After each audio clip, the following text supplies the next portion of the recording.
Fraud agents ਦੇ ਚੁੰਗਲ ਵਿੱਚ ਫਸੇ ਪੰਜਾਬ, ਰਾਜਸਥਾਨ ਅਤੇ ਉੱਤਰ ਪ੍ਰਦੇਸ਼ ਦੇ ਨੌਜਵਾਨ ਬੀਤੇ ਹਫ਼ਤੇ ਦਿੱਲੀ ਪਹੁੰਚੇ ਅਤੇ ਉਹਨਾਂ ਨੇ ਠੱਗੀ ਕਰਕੇ ਫਰਾਰ ਹੋ ਚੁੱਕੇ ਏਜੰਟਾਂ ਖਿਲਾਫ ਪ੍ਰਦਰਸ਼ਨ ਕੀਤਾ। ਪੀੜਤਾਂ ਨੇ ਦਿੱਲੀ ਵਿਖੇ ਖੋਲੇ ਗਏ ਏਜੰਟਸ ਦੇ ਵੀਜ਼ਾ ਆਫਿਸ ਅੱਗੇ ਧਰਨਾ ਦਿੱਤਾ, ਪਰ ਜਿਵੇਂ ਹੀ ਏਜੰਟਸ ਨੂੰ ਧਰਨੇ ਦੀ ਜਾਣਕਾਰੀ ਮਿਲੀ ਉਹ ਉੱਥੋਂ ਫਰਾਰ ਹੋ ਗਏ। ਪੀੜਤ ਨੌਜਵਾਨ ਮੰਗ ਕਰ ਰਹੇ ਸਨ ਕਿ ਉਹਨਾਂ ਦੇ ਪਾਸਪੋਰਟ ਵਾਪਸ ਕੀਤੇ ਜਾਣ, ਜਿਹੜੇ ਕਿ ਫਰਾਡ ਏਜੰਟਸ ਲੈ ਕੇ ਫਰਾਰ ਹੋ ਗਏ ਨੇ।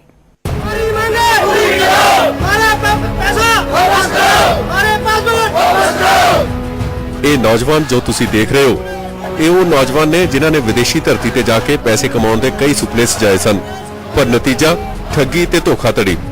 ਵਿਦੇਸ਼ ਜਾਣ ਦੀ ਹੋੜ ਵਿੱਚ ਹਜ਼ਾਰਾਂ ਨੌਜਵਾਨ ਵਿਦੇਸ਼ੀ ਧਰਤੀ ਤੇ ਕਮਾਈ ਕਰਨ ਲਈ ਇੰਨੇ ਉਤਾਵਲੇ ਨੇ ਕਿ ਫਰਾਡ ਏਜੰਟਸ ਦੇ ਚੁੰਗਲ ਵਿੱਚ ਫਸ ਕੇ ਲੱਖਾਂ ਰੁਪਏ ਬਰਬਾਦ ਕਰ ਦਿੰਦੇ ਨੇ ਤੇ ਬਾਅਦ ਵਿੱਚ ਪੁਲਿਸ, ਕੋਰਟ ਕਚਹਿਰੀਆਂ ਦੇ ਚੱਕਰ ਕੱਟਦੇ ਖੱਜਲ ਖੁਆਰ ਹੋ ਜਾਂਦੇ ਨੇ। ਨਾ ਫਰਾਡ ਕਰਨ ਵਾਲਾ ਕਾਬੂ ਆਉਂਦਾ ਤੇ ਨਾ ਹੀ ਦਿੱਤੇ ਹੋਏ ਡਾਕੂਮੈਂਟਸ ਅਤੇ ਪੈਸੇ ਹੀ ਮੁੜਦੇ ਨੇ। ਸਿਰਫ ਪਛਤਾਵੇ ਤੋਂ ਸਿਵਾ ਕੁਝ ਪੱਲੇ ਨਹੀਂ ਪੈਂਦਾ।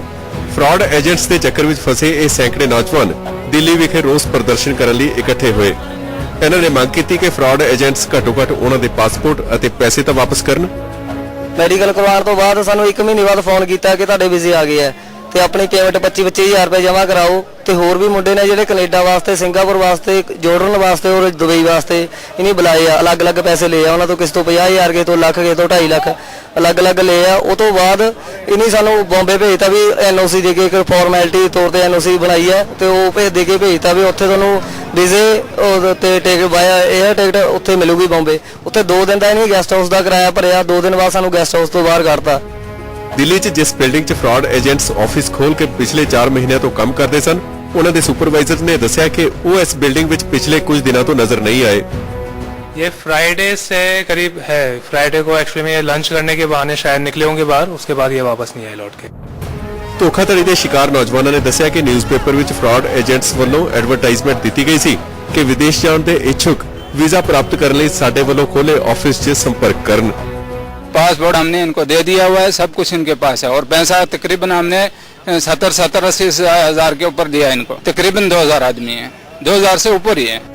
ਇਸ ਫਰਾਡ ਦਾ ਸ਼ਿਕਾਰ ਹੋਏ ਨੌਜਵਾਨਾਂ ਨੇ ਦਿੱਲੀ ਪੁਲਿਸ ਤੇ ਦੋਸ਼ੀਆਂ ਖਿਲਾਫ ਕੋਈ ਕਾਰਵਾਈ ਨਾ ਕਰਨ ਦਾ ਦੋਸ਼ ਲਾਇਆ। हमारी डिमांड ये है, हमारे को पैसा वापस दिलाया जाए, पासपोर्ट वापस दिलाया जाए। और यहाँ की पुलिस क्या बोल रही है हमारे को, सबसे हमारे को तो ये गजब हो रहा है कि यहाँ की पुलिस एक लड़की को यहाँ से गिरफ्तार किया है, पासपोर्ट लेके गई है, यहाँ आके गई हमारे साथ में और फिर हम केस करने के लिए गए वहाँ पर तो हमारे डिस्पेंस नंबर नहीं दे रही है पुलिस।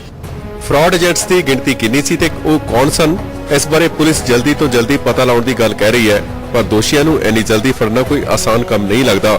ਇਹੋ ਜਿਹੇ ਮਾਮਲੇ ਕੋਈ ਨਵੇਂ ਨਹੀਂ ਨੇ, ਪਰ ਫਿਰ ਵੀ ਵਿਦੇਸ਼ ਜਾਣ ਦੀ ਹੋੜ ਵਿੱਚ ਨੌਜਵਾਨ ਆਪਣਾ ਸਭ ਕੁਝ ਗਵਾ ਲੈਂਦੇ ਨੇ।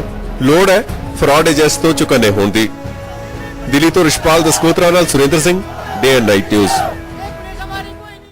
And now it's time for another short break, and coming up, कई foreign colleges students exchange programs ਲਈ ਆਏ ਅੱਗੇ।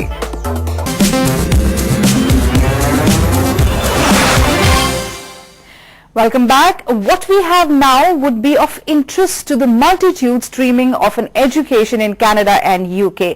Let's check it out. Canada ਵਿੱਚ ਬਿਹਤਰੀਨ ਤਰੀਕੇ ਨਾਲ ਆਪਣੀ ਜੌਬ ਨੂੰ ਪੂਰਾ ਕਰਨ ਲਈ ਕਨਫੈਡਰੇਸ਼ਨ ਆਫ ਇੰਡੀਅਨ ਇੰਡਸਟਰੀਜ਼ ਦੇ ਨਾਰਥਰਨ ਰੀਜਨਲ ਹੈੱਡਕੁਆਰਟਰ ਚੰਡੀਗੜ੍ਹ ਵਿੱਚ ਇੱਕ ਵਰਕਸ਼ਾਪ ਦਾ ਪ੍ਰਬੰਧ ਕੀਤਾ ਗਿਆ। ਟੋਰਾਂਟੋ ਵਿੱਚ ਸੈਂਟੀਨੀਅਲ ਕਾਲਜ ਦੇ CEO ਅਤੇ ਪ੍ਰੈਜ਼ੀਡੈਂਟ ਐਨ ਬੂਲਰ ਨੇ ਕਿਹਾ ਕਿ ਉਹ ਇਸ ਸੰਬੰਧੀ ਇੰਡੀਅਨ ਸਟੂਡੈਂਟਸ ਦੀ ਹੈਲਪ ਕਰਨ ਲਈ ਇੰਡੀਆ ਆਏ ਹੋਏ ਨੇ। We actually have an extraordinary track record of offering supports to our Indian students, everything from arrival information, supports, clubs on campus, and I'm proud to say our Indian students do very, very well. So we'd be happy to welcome more Indian students, but we're also here to see what can we do in country, who can we partnership, what kind of things might be possible for us to contribute here. You have such huge need for education and for skills development, and we have some capacity, so maybe there's things we can do together. ਇਸ ਦੇ ਨਾਲ ਹੀ ਦਿੱਲੀ ਵਿੱਚ organised ਇੱਕ function ਦੌਰਾਨ Kings college London ਨੇ ਵੀ study India ਨਾਮ ਦਾ ਇੱਕ programme launch ਕੀਤਾ। ਇੰਡੀਆ ਵਿੱਚ ਕਿੰਗਸ ਕਾਲਜ ਲੰਡਨ ਦੇ 2 ਪਾਰਟਨਰਸ ਹਨ, ਦਿੱਲੀ ਯੂਨੀਵਰਸਿਟੀ ਅਤੇ HR college Mumbai. This year the programme has got about 160 students, 80 of them are in Delhi, 80 of them are in Mumbai.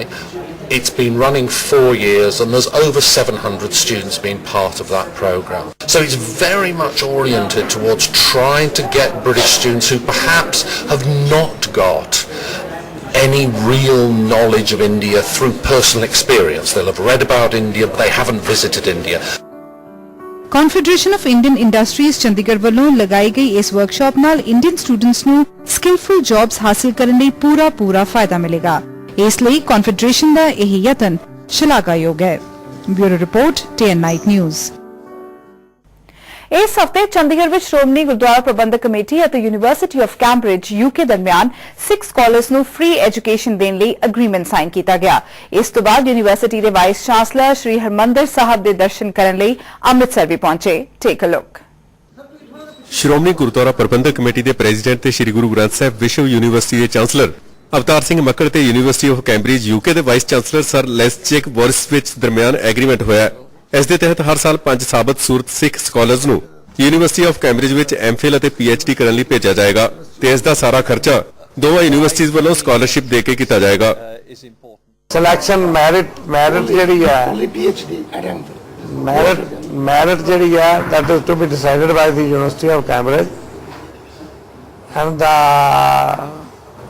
ਸਿੱਖੀ ਸਰੂਪ is to be decided by the SGPC। ਫਿਰ 3 ਸਾਲ ਲਈ ਸਾਡੇ ਕੋਲ ਬੱਚੇ ਆ ਕੇ ਪੜਾਉਣਗੇ।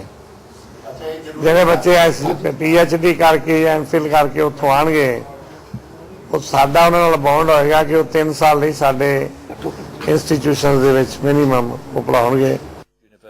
ਪੱਤਰਕਾਰਾਂ ਨਾਲ ਗੱਲਬਾਤ ਕਰਦਿਆਂ ਯੂਨੀਵਰਸਿਟੀ ਆਫ ਕੈਂਬਰਿਜ UK ਦੇ ਵਾਈਸ ਚਾਂਸਲਰ ਸਰ ਲੈਸਚੇਕ ਬੋਰਿਸਵਿਚ ਨੇ ਕਿਹਾ ਕਿ ਗਲੋਬਲਾਈਜੇਸ਼ਨ ਦੇ ਇਸ ਦੌਰ ਦੇ ਵਿੱਚ ਉਹ ਹਿਊਮਨ ਰਿਸੋਰਸਿਸ ਨੂੰ ਵਧੀਆ ਤਰੀਕੇ ਨਾਲ ਇਸਤੇਮਾਲ ਕਰਨਾ ਚਾਹੁੰਦੇ ਨੇ। ਉਹਨਾਂ ਨੇ ਦਾਅਵਾ ਕੀਤਾ ਕਿ ਯੂਨੀਵਰਸਿਟੀ ਆਫ ਕੈਂਬਰਿਜ ਵਿੱਚ ਹਾਇਰ ਐਜੂਕੇਸ਼ਨ ਹਾਸਲ ਕਰਨ ਦੇ ਇੱਛੁਕ ਸਟੂਡੈਂਟਸ ਦੀ ਚੋਣ ਸਮੇਂ ਕੋਈ ਸਮਝੌਤਾ ਨਹੀਂ ਕੀਤਾ ਜਾਂਦਾ। Why for me SGPC is important. We have an absolute commitment in Cambridge to quality and excellence in relationship to education and a long-term perspective of the importance of education. Clearly that goes to the heart of SGPC's approach, and therefore there is a conjunction of values here which enables us to really take advantage of that. Also, we have an organisation willing to work with us in the way that it does to build up fellowships and to focus on individual students and their achievements, and therefore there's a conjunction of values and interests which makes this a working proposition.